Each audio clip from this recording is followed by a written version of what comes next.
Hello मेरे प्यारे साथियों, कैसे हो? उम्मीद करता हूँ एकदम आप स्वस्थ होंगे और अपनी पढ़ाई के अंदर बिल्कुल व्यस्त होंगे। तो आप सभी को एक प्यारा सा गुड मॉर्निंग। आज अपन जो चर्चा करने वाले हैं वो आपके आरपीएससी के द्वारा लिया गया पेपर है। बड़ा अच्छा पेपर है, अच्छे क्वेश्चन इसमें पूछे गए थे, तो उन्हीं क्वेश्चनों को अपन हल करने वाले हैं। तो चलो बढ़ते हैं क्लास की तरफ। फर्स्ट क्वेश्चन देखते हैं। पहला क्वेश्चन आपके सामने है, बारडोली के घाटेश्वर मंदिर में शिव के किस स्वरूप को उत्कीर्ण किया गया है? तो इसका जो आपका राइट आंसर हो जाएगा बिल्कुल ऑप्शन नंबर 2, नटराज के रूप में उत्कीर्ण किया गया है। आपको याद रखना है, ठीक है। और ये बारडोली आपका कहाँ पड़ता है? चित्तौड़गढ़, ठीक है। बिल्कुल आपको याद रखना है। यहाँ पर घाटेश्वर मंदिर है या शिव की जो मूर्ति है वो नटराज के रूप में उत्कीर्ण की गई है। अगला क्वेश्चन, छंदमयूख के लेखक हैं, तो छंदमयूख के लेखक कौन है? तो छंदमयूख जो है ये आपके सूर्यमल मिश्रण जी की, ठीक है। ऑप्शन नंबर 3 जो है आपका बिल्कुल राइट आंसर हो जाएगा। 1903 में दिल्ली में आयोजित शाही दरबार में भाग नहीं लेने वाला राजपूताना राज्य था। कौन सा राज्य था भाई जिसने भाग नहीं लिया था? तो वो था मेवाड़, ठीक है। ऑप्शन नंबर 2 जो है आपका बिल्कुल राइट आंसर हो जाएगा।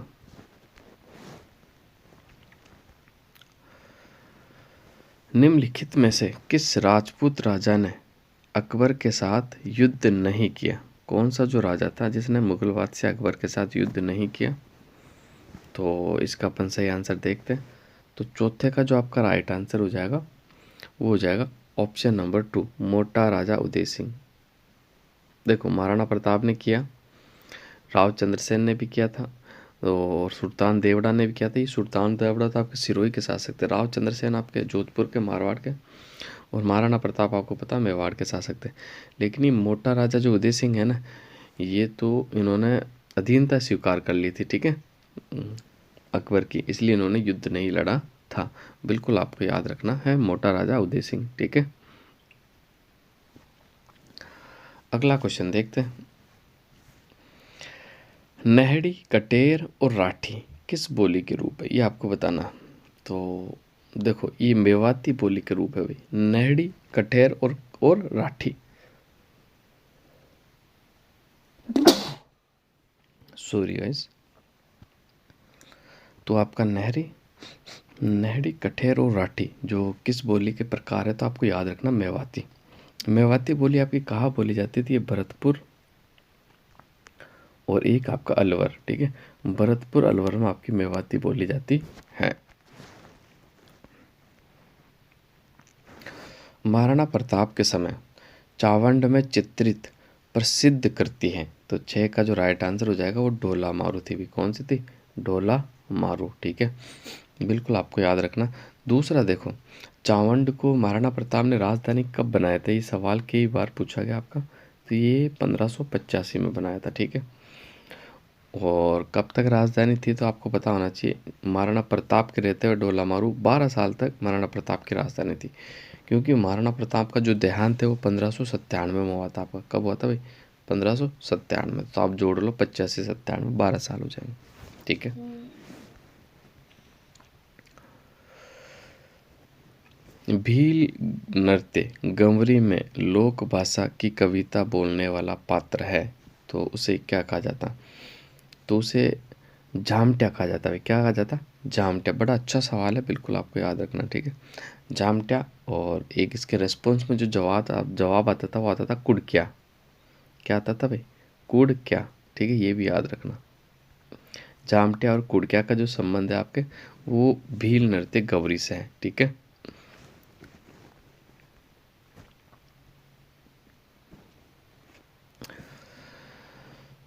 राजस्थान यूनियन बनाने के उद्देश्य से किस राज्य के शासक ने 25 से 26 जून 1946 को राजाओं का एक सम्मेलन बुलाया था? बहुत प्यारा क्वेश्चन है भाई साहब, अच्छे से देखना। ये थे आपके उदयपुर के महाराणा भोपाल सिंह। ये जब राजस्थान का एकीकरण हो रहा था ना, तो ये अपने राज्य को राजस्थान यूनियन के नाम से बनाना चाह रहे थे, लेकिन ये सफल नहीं हुआ इसमें, ठीक है। फिर बाद में इनको राजस्थान में मिलना ही पड़ा था, लेकिन कोशिश इन्होंने पूरी की थी, ठीक है। राजस्थान के एकीकरण में कुल कितना समय लगा बताओ आप? तो आप सभी को पता है 8 साल 7 महीने और 14 दिन लगे थे, ठीक है। और अगर यही सवाल आपसे इस तरह से पूछ ले जाए इंडिया लेवल में कि भारत के संविधान को तैयार होने में कुल कितना समय लगा, तो आपको याद होना चाहिए, देखो 2 साल 11 महीने 18 दिन, ठीक है। ये आपको याद रखना है ऑल ओवर, ठीक है। भारत का जो संविधान लागू हुआ था ना, वो 26 जनवरी को लागू हुआ था, जबकि साइन कब हुआ था, हस्ताक्षर कब हुए थे, तो 24 जनवरी 1950 को। और तैयार कब हो गया था? 26 नवंबर 1949 को आपका तैयार हो गया था, ठीक है। आगे बढ़ते हैं। ये कुछ एकीकरण से सवाल थे जो मैंने आपको बता दिए। पापूजी की कथा के साथ कौन सा लोकवाद्य जुड़ा हुआ है? तो पापूजी की कथा के साथ कौन सा लोकवाद्य जुड़ा हुआ? तो बिल्कुल ये जो आपका रावण हत्था है, ये जुड़ा हुआ था, ठीक है। रावण के सिर होते, कितने सिर होते भाई? 10, लेकिन रावण हत्था में जो तार है ना, वो 9 ही होते, याद रखना आपको, ठीक है। और रावण हत्था जो है ना आपका एक तत्ववाद्य यंत्र है, ठीक है। तत्ववाद्य यंत्र है, ठीक है, याद रखना। और अक्सर इसे भोपा लोग बजाते हुए, रावण हत्था को याद रखना। पुंगी आपका सुशीर वाद्य यंत्र है, फूक दे के बजाया जाता है। शहनाई भी आपका फूक दे के बजाया जाता है। भपंग और अपंग ये दोनों ही आपके तत्ववाद्य यंत्र, ठीक है। जो तारों से बना होते हैं ना, वो तत्ववाद्य यंत्र होते हैं आपके। आगे बढ़ो। 1897 में बिजोलिया के बैरीशाल गांव में किन प्रतिनिधियों ने उदयपुर के महाराणा से भेंट की थी? तो देखते हैं कौन से गए थे भेंट करने के लिए। हीरालाल पटेल, तेज सिंह, पंडित ब्रह्मदेव फतेहकरण, नानजी पटेल, ठाकरे पटेल, साधु सीताराम दास और विजय सिंह पथिक। तो इसका जो राइट आंसर है, देखो ऑप्शन नंबर 3, नानजी पटेल और ठाकरे पटेल, ये थे भाई, ठीक है। जो कि बेरीसाल गांव में इन प्रतिनिधियों को चुना, इन्होंने जाके फिर महाराणा को, है ना, मेवाड़ के जो महाराणा थे उनको जाके कंप्लेन करी थी, किसके बारे में? जो वहाँ के सामंत थे ना, वो ज़्यादा, जो ठिकानेदार थे वो ज़्यादा कर ले रहे थे। तो ये दोनों ही गए थे, नानजी पटेल और ठाकरे पटेल, ठीक है। बिल्कुल आपको याद रखना है।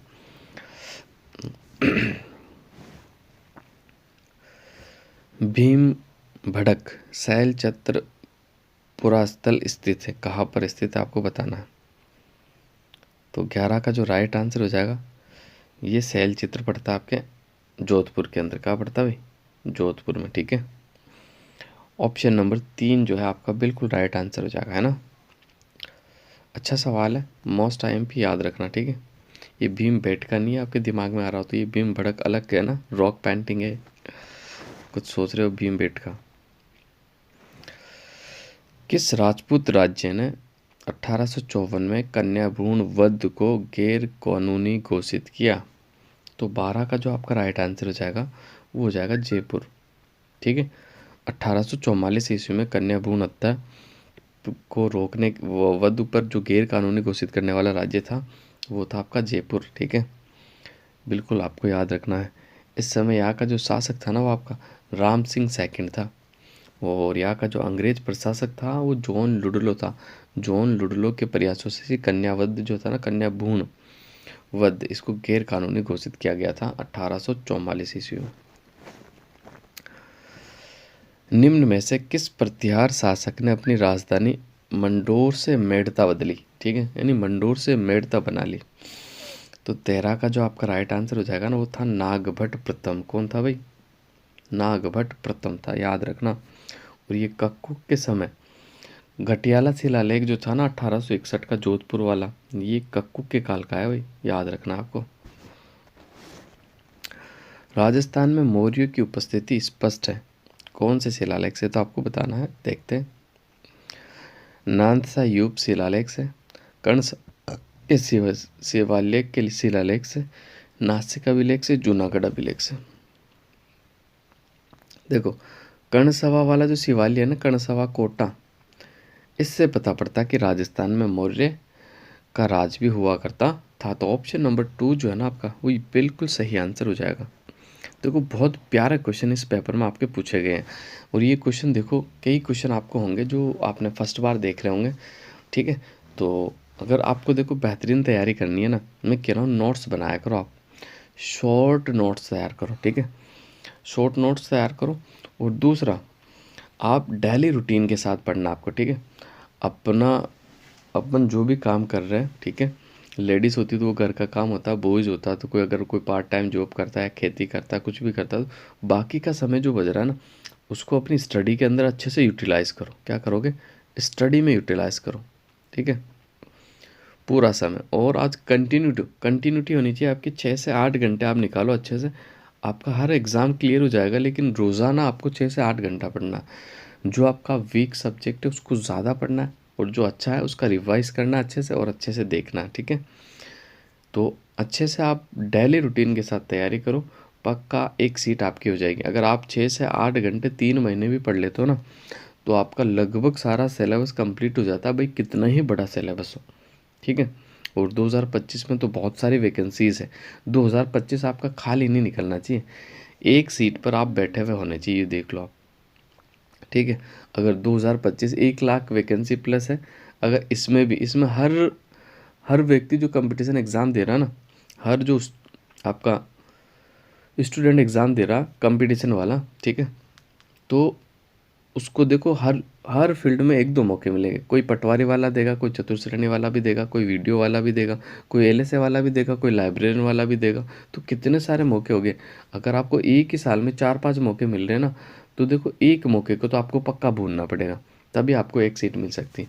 इसलिए आपकी मेहनत तब रंग लाएगी जब आप रेगुलरली नियमित रूप से मेहनत करोगे। नियमित रूप से आप मेहनत कर रहे हो तो पक्का एक सीट आपकी है, ठीक है। तो आज से अपना शेड्यूल बना के, अगर नहीं बना हुआ तो तैयारी स्टार्ट कर दो। अगला क्वेश्चन देखते हैं आपका 15वां क्वेश्चन है, बूंदी दुर्ग में रंग विलास नामक चित्रशाला का निर्माण किस शासक के काल में हुआ? तो 15 का जो राइट आंसर हो जाएगा ना, वो महाराव उमेद सिंह के काल में हुआ था भाई। ऑप्शन नंबर 4 जो है ना आपका, बिल्कुल राइट आंसर हो जाएगा। निम्नलिखित में से कौन सा उत्पादक क्षेत्र खनिज सुमेलित नहीं है, ये आपको बताना है। 16 का जो राइट आंसर हो जाएगा, देखो खोदरीबा सीसा जस्ता, ये सुमेलित नहीं है आपका। बाकी चंपागुड़ा बेरिलियम सुमेलित है। लीन वानी से मैग्नीज होता है, बांसवाड़ा में पड़ती, मोरी से वानोल से लोहा निकलता है, ठीक है। खोदरीबा से आपका क्या निकलता है? तो आपको याद रखना, खोदरीबा से आपका तांबा निकलता है। क्या निकलता है भाई? तांबा, ठीक है। तो इसीलिए ये आपका गलत हो जाएगा, खोदरीबा वाला, ठीक है। ऑप्शन नंबर 1 जो है वो आपका गलत बताया गया है। और ये जो आंसर्स मैं आपको बता रहा हूँ ना, ये आपको मैं आंसर बता रहा हूँ आंसर की से, है ना। कई बार बच्चे कमेंट करते हैं नीचे कि सर इसका ये होगा, उसका ये होगा, तो वो मैंने आंसर की के अनुसार ही बताया, ठीक है। तो आप चेक कर लिया करो अच्छे से, ठीक है। अगर हाँ एक आध क्वेश्चन कोई मेरी मिस्टेक से गलत हो जाता है तो उसको मैं बता देता हूँ भी कि हाँ इसका ये होगा। बाकी सारे जो आंसर मैं बताता हूँ ना, वो आंसर की के हिसाब से ही आपको बताता हूँ ना। तो आपके मन में डाउट नहीं रहे कि इसका ये है, उसका ये, कमेंट करते रहते बच्चे, तो आप ध्यान रखें इस बात का, है ना। अगर बोर्ड वाले ने गलत माना तो फिर उसका तो मैं कुछ नहीं कर सकता, ठीक है। बाकी मैंने जो आंसर जो मैंने बताया, वैसे अगर जहाँ गलत होता है ना मैं बता देता हूँ, ठीक है। तो देखते अगला क्वेश्चन 17वां, राजस्थान में किस क्षेत्र में उपोष्ण कटिबंधीय सदाबहार वन पाए जाते हैं? तो 17 का जो राइट आंसर हो जाएगा ना, केवल राजस्थान में एक ही जगह है, माउंट आबू, जहाँ पर आपका कटिबंधीय उष्ण कटिबंधीय सदाबहार वन पाए जाते हैं, बस, और कहीं नहीं पाए जाते, याद रखना। निम्नलिखित नदियों के जल ग्रहण के क्षेत्र को सही अवरोही क्रम में आपको जमाना है। ये बड़ा प्यारा सवाल है, आपको याद होना चाहिए किसका जल ग्रहण क्षेत्र कितना है। तो देखो राजस्थान में सबसे ज़्यादा जलग्रास सबसे बनास का है। बनास के बाद मैं बात कर लूँ तो आपका लूनी का है। लूनी के बाद अगर मैं बात करूँ ना, तो फिर आपका माही हो जाएगा, ठीक है। फिर आपका माही, फिर आपका बाणगंगा, ठीक है। याद रखना, क्योंकि इसमें चंबल नहीं है आपकी, है ना। चंबल होती तो अलग थी, लेकिन चंबल है ही नहीं, तो सबसे ज़्यादा बनास, बनास के बाद लूनी, लूनी के नदी माही, माही के बाद बाणगंगा नदी, ठीक है। ये आपको याद रखना, ये सबसे ज़्यादा जल ग्रहण वाली नदियाँ मैंने आपको बताई, इसके अनुसार राइट आंसर हो जाएगा ऑप्शन नंबर 1। राजस्थान के किन जिलों में लाल लोमी मिट्टी पाई जाती है? अब देख लो, अच्छा सवाल है ना। लाल लोमी मृदा कौन से जिले में पाई जाती है? तो जहाँ देख लो अरावली मौजूद है, उदयपुर डूंगरपुर में देख लो आप, बिल्कुल लाल लोमी मृदा यही पाई जाएगी आपकी, ठीक है, उदयपुर और डूंगरपुर में आपकी। राजस्थान में भूजल स्तर निरंतर गिर रहा है, ये कथन हो गया। कारण वर्षा की कमी और अत्यधिक भूजल के दोहन के लिए उत्तरदायी है। तो 20 का जो है ना, देखो ए और आर दोनों भी सही है, लेकिन स्पष्टीकरण भी बिल्कुल सही दिया। क्यों? क्योंकि वर्षा भी कम हो रही और भूजल का दोहन भी हो रहा। जैसे ट्यूबवेल बहुत सारे करवा लिए कि खूब पानी निकाला जा रहा ज़मीन से, तो ज़मीन से देखो बताता है ना, सरकारी रिपोर्ट के अनुसार 100% तो बारिश हो रही और हर साल 150% ज़मीन से पानी निकाला जा रहा। तो ये जो 50% ये तो एक्स्ट्रा निकल रहा है ना, इसलिए भूजल स्तर जो है ना वो गिरता जा रहा है, ये आपको याद रखना है। निम्न में से कौन सी पहाड़ी जालोर पहाड़ी क्षेत्र में स्थित नहीं है? जारोला, ये तो आपके जालोर में पड़ती है। इसराना बाकर जालोर में पड़ती है। रोज़ा बाकर ये भी जालोर में पड़ती है, लेकिन सायरा सायरा नहीं है पड़ती है। सायरा कहाँ पड़ती है? तो आपको याद रखना उदयपुर में पड़ती है सायरा, और इसकी जो ऊंचाई है ना वो 900 मीटर है, ये भी आपको याद रखना है। निम्नलिखित में से राजस्थान के किन जिलों में उच्च वायु तीव्रता से न्यूनतम नुकसान की संभावना है? तो 22 के क्वेश्चन की बात कर लेना। सबसे अगर बहुत तेज हवा चलती है तो सबसे कम नुकसान जो होगा ना, देख लो आप, होगा डूंगरपुर और बांसवाड़ा को सबसे कम नुकसान होगा, है ना। अच्छा सवाल है, 22वां सवाल है आपका। अच्छा सवाल है कि भाई उच्च वायु तीव्रता से न्यूनतम नुकसान की संभावना है किसके है? डूंगरपुर और बांसवाड़ा को, ठीक है, बिल्कुल आपको याद रखना है। सबसे कम जो नुकसान होगा वो डूंगरपुर बांसवाड़ा को होगा।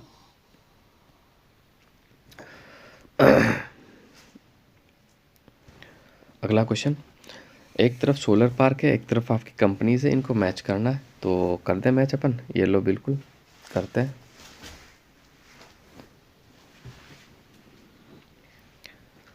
फलोदी पोखरण जो है ना, यहाँ पर कौन सी कंपनी है? तो आपको याद रखना है, यहाँ पर है ना एस एल सोलर एनर्जी वाली कंपनी, यानी सौर ऊर्जा कंपनी है आपकी, ठीक है, बिल्कुल आपको याद रखना है। अब देखो दूसरा वाला देखते हैं अपन। फतेहगढ़ फेज वस्ट बी, इसके अंदर अडानी ग्रुप है। फतेहगढ़ में कौन सा ग्रुप है? अडानी रिन्यूएबल एनर्जी कंपनी, ठीक है।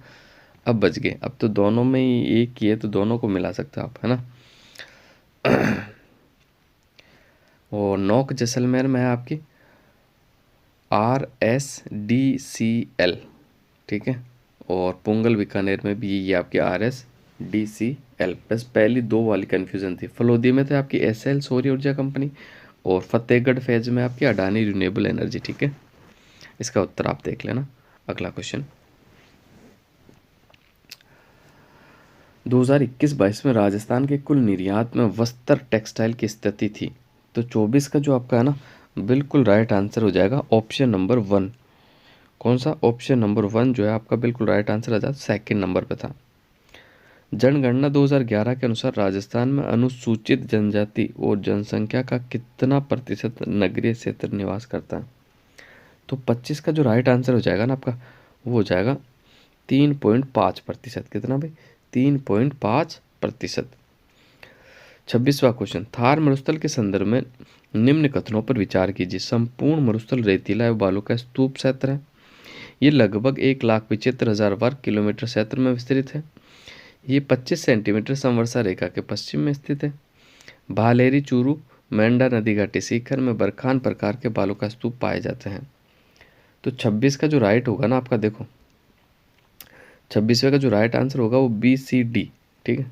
कौन सा राइट आंसर हो जाएगा? सॉरी, हाँ 26 का जो राइट आंसर हो जाएगा BCD होगा। बस ये D वाला भी सही है, C वाला भी सही है, B वाला, लेकिन A वाला गलत है भाई। पूरे रेगिस्तान में बालू का स्तूप थोड़ी है, ठीक है, वो तो किसी किसी जगह है ना आपके। तो बाकी ये तीनों ही आपके सही है। बरखान तो आपके लगभग पूरे रेगिस्तान पाए जाते हैं। सबसे खतरनाक बालू का स्तूप बरखान होता है। ये गतिशील भी होते हैं, इनकी आकृति चंद्राकार होती है, ऐसे ही इस रूप में आगे बढ़ते हैं। और सबसे ज़्यादा जो भयानक बालू का स्तूप होता है ना, वो यही वाला होता है आपके बरखान। निम्न में से कौन सी नदी शेखावटी प्रदेश से संबंधित है? तो ये तो बहुत आसान क्वेश्चन हो गया। कांतली। कौन सी नदी हो जाएगा भाई? कांतली। अच्छा नहीं है, सॉरी सॉरी सॉरी सॉरी, नहीं है ना। देखो, कांतली है, कावत भी है, मेंढा भी है, डाई नहीं है भाई। डाई का संबंध तो अजमेर से है। डाई का संबंध कहाँ से? अजमेर से है आपका, है ना। 28वां क्वेश्चन आपके सामने। राजस्थान के अर्ध शुष्क पूर्वी मैदान थर्ड ए कृषि जलवायु प्रदेश के संदर्भ में कौन सा कथन सही नहीं है, ये आपको बताना है। तो 28 का जो राइट आंसर हो जाएगा ना, ये देखो, ऑप्शन नंबर 3 सही नहीं है। मक्का, मूंगफली, जवार रबी की प्रमुख फसल है, ये वाली नहीं होती, यहाँ पर थर्ड है में, ठीक है।